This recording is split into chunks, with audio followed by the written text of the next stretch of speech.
రాజ్యమేది లేదు గాని రాణిలాగా చూసుకుంటా, కోట కట్టలేను గాని కళ్ళల్లో నిన్నే దాచుకుంటా. రాత ఎట్లా రాసి ఉన్నా ఆ మార్చి నీతో రాసుకుంటా.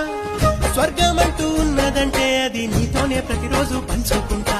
నిన్ను గన్న మీ నాన్న కన్నా లారు ముద్దుగా సాదుకుంటా. నీకు కోపం వస్తే కొంత దూరం ఉంటా, నువ్వు గీత గీస్తే నేను దాటనంటా. కంట నీరు కంటి రెప్ప దాటకుండా కాటుకై కావాలుంటా.